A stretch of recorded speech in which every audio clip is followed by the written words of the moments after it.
श्रीमद्भगवद गीता के अध्याय 18 श्लोक 2। श्री भगवानुवाच काम्यानां कर्मणान्यासं सन्न्यासं कवयो विदुः सर्वकर्मफलत्यागं प्राहुस्त्यागं विचक्षणा। कामना से प्रेरित कर्मों को त्यागना सन्यास कहलाता है, ऐसा विद्वान जन मानते हैं। सभी कर्मों के फलों की आसक्ति को त्याग देना त्याग कहलाता है, ऐसा ज्ञानी जन कहते हैं।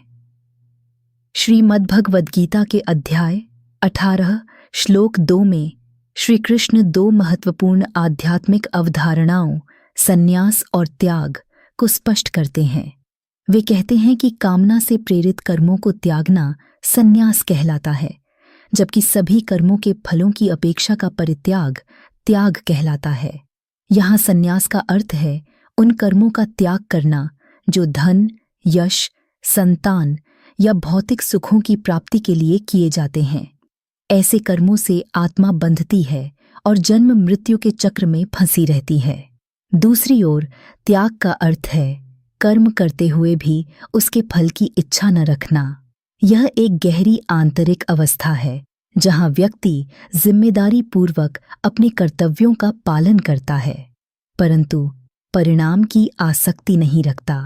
उदाहरण, एक व्यक्ति नौकरी करता है, लेकिन उसे लगता है कि पैसे कमाने की इच्छा से काम करना उसे आध्यात्मिक रूप से बांध रहा है। वह नौकरी छोड़ देता है, घर परिवार त्याग देता है और हिमालय में जाकर साधु बन जाता है। यह है सन्यास, यानी इच्छाओं से प्रेरित कर्मों का त्याग। एक शिक्षक बच्चों को ईमानदारी से पढ़ाते हैं, वे पूरी मेहनत करते हैं, लेकिन उन्हें इस बात की चिंता नहीं होती कि बदले में कितनी तारीफ या पैसा मिलेगा। यह है त्याग, यानी कर्म करते रहना, लेकिन उसके फल की उम्मीद नहीं रखना। सार में सन्यास है, मैं काम ही नहीं करूँगा। त्याग है, मैं काम करूँगा, लेकिन फल भगवान पर छोड़ दूँगा।